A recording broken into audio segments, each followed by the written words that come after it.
you can see an assortment of vegetables. And also, I am opening a packet of cilantro, coriander, and also a packet of mint.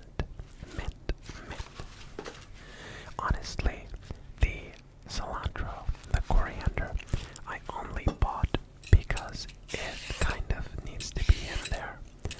But I really don't like the taste. We will first start off by preparing all of the vegetables that go into the spring rolls themselves. So first up, we're gonna take our rattly peeler and peel a carrot, then trimming off the ends and splitting the carrot in half. We are going to julienne this carrot. So first, we're making the bottom flat so we can easily slice some batons without having to worry that we cut ourselves because the carrot rolls around. So once we have these batons, we then julienne the carrot into these tiny strips that are easy to bite through, offer little resistance, but still some, so you get that satisfying snap when biting into them. Now for the second half of the carrot, we're also slicing it into these planks that we can then julienne into these tiny batons, which is a julienne. Once all of the carrots have been sliced, we will be requiring a vessel to hold them because we're going to assort all of our vegetables in a plate, on a plate, or in a bowl. I guess it will be some sort of bowl. Here you can see the beautifully uneven julienne that I sliced for these Vietnamese spring rolls. Placing them in the bowl and now cutting the end off a cucumber and taking out the middle section. I once saw a post, I think, or a comment on Reddit that said if you rub together two pieces of cucumber, some of the scum will come out. Now, they said you should always do this because it removes all of the scum from the cucumber.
after our cutting board and knife have been wiped clean, we will now make our way over to the dipping sauce. Now, this is one of the two, I believe, more common sauces for Vietnamese spring rolls. There is the one that's like very peanutty, very peanut forward. And there's the one that's like chili and fish sauce and lemon. And that's the one I really like. I really don't like the peanut sauce, to be quite frank. So we are taking some chilies. These are not bird's eye chilies. These are some Austrian chilies. And I decided to use my petty knife to hone my chef's knife a bit, because peppers are difficult to cut if you haven't sharpened your knife in a while. But after honing, it slices a lot better. So we are now dicing these chilies. Dicing the chilies. I decided to do red and yellow to have a bit of color variety inside of the dipping sauce. That's really all it's for. I don't think that there's any taste difference between the two. There probably is. I can't taste it. I really don't enjoy spicy food all that much. It can be kind of a bit spicy, but I really can't handle my heat. Like if I were to eat some bulldog instant ramen, I wouldn't want to live anymore. I'ma be honest. That's like beyond spicy to me. So yeah, I can't handle my heat. But these chilies were still quite spicy. Take that as you will. I am now dicing the red chili as well, and we're gonna place that alongside the yellow chili in this tiny bowl.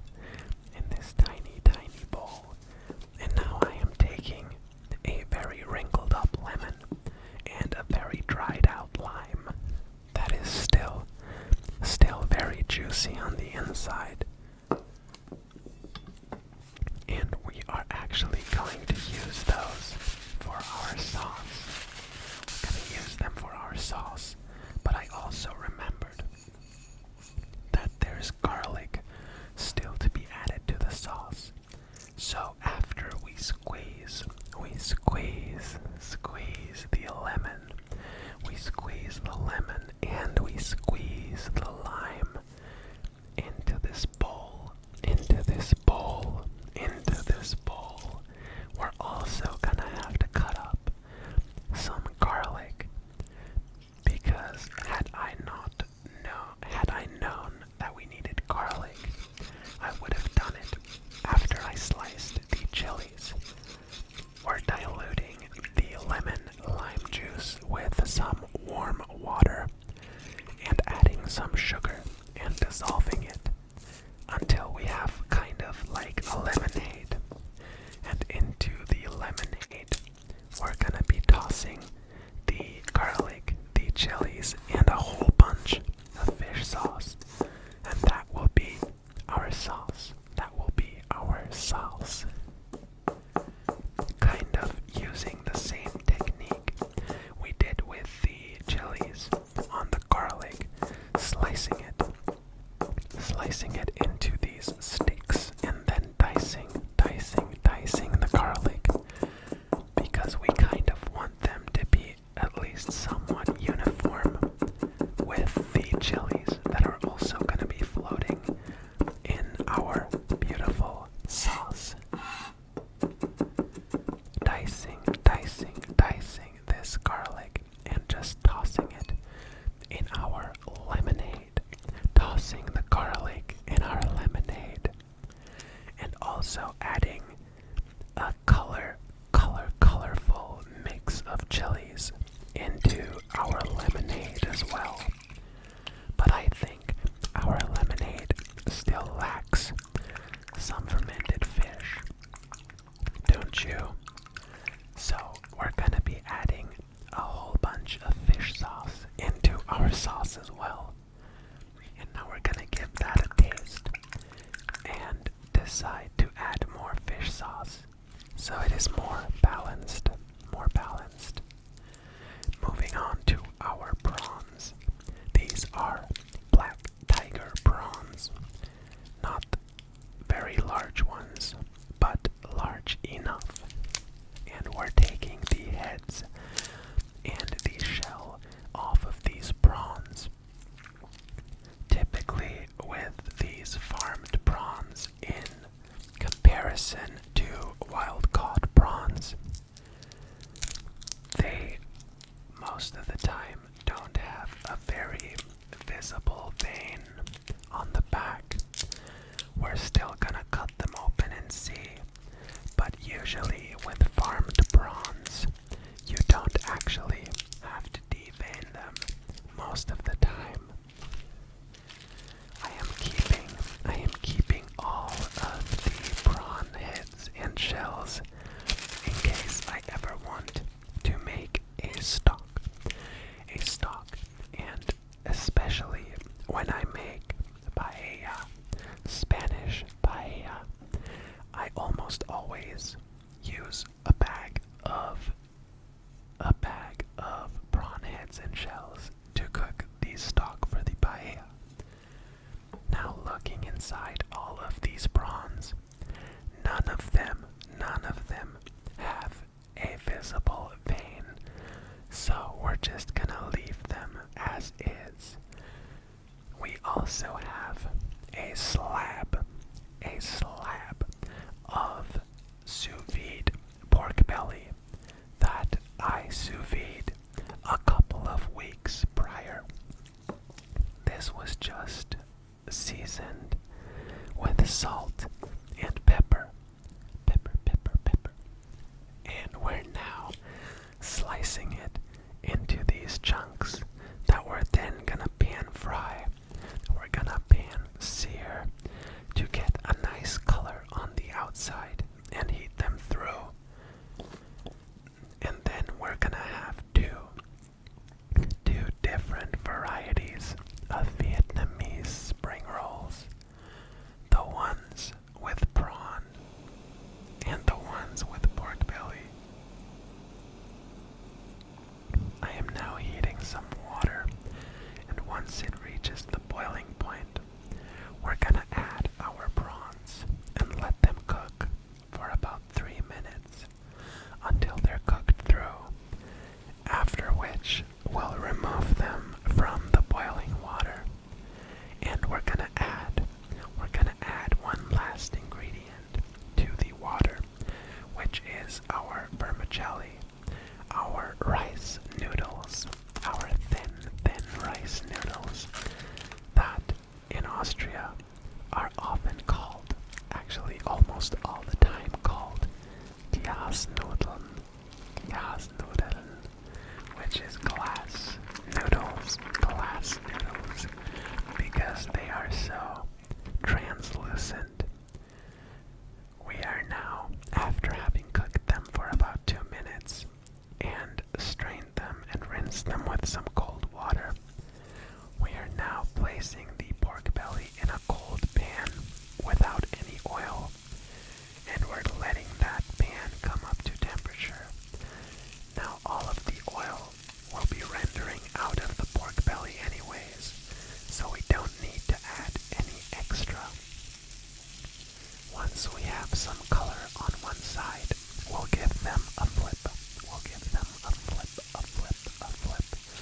And we'll also salt the other side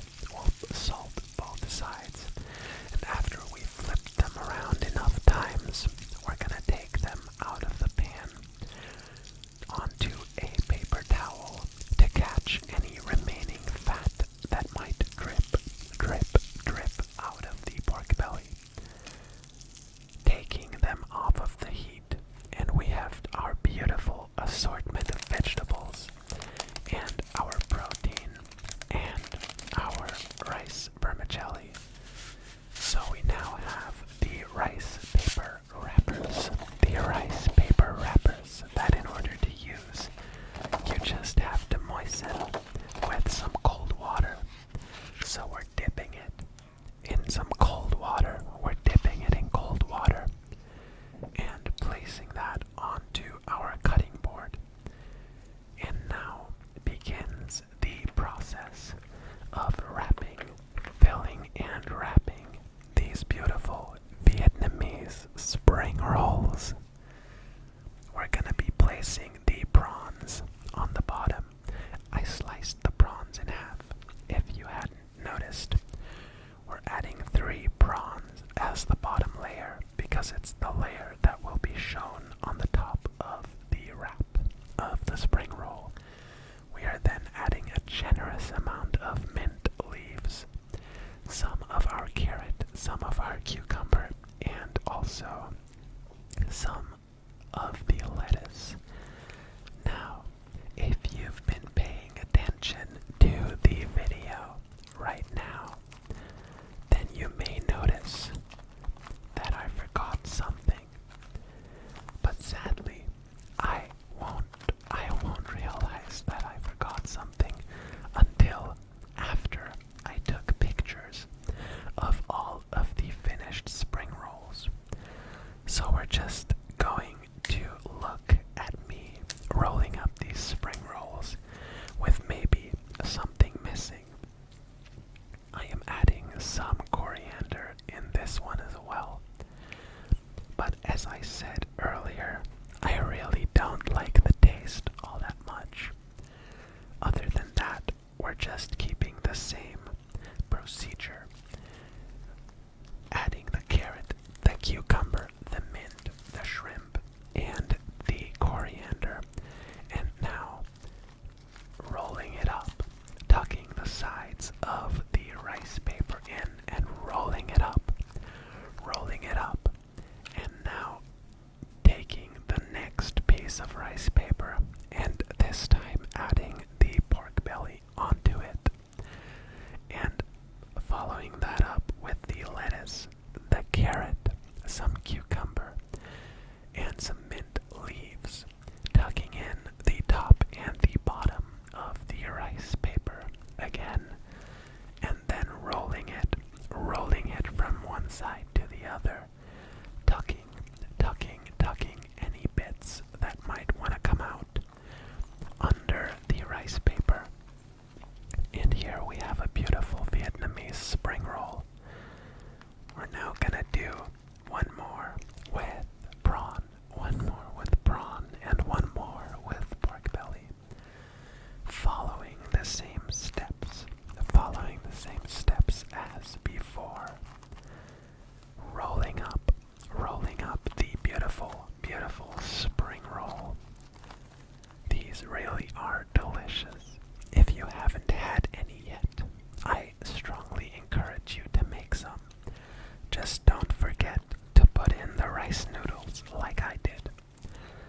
Now, here comes the point of realization. I'm having doubts in myself at this very moment.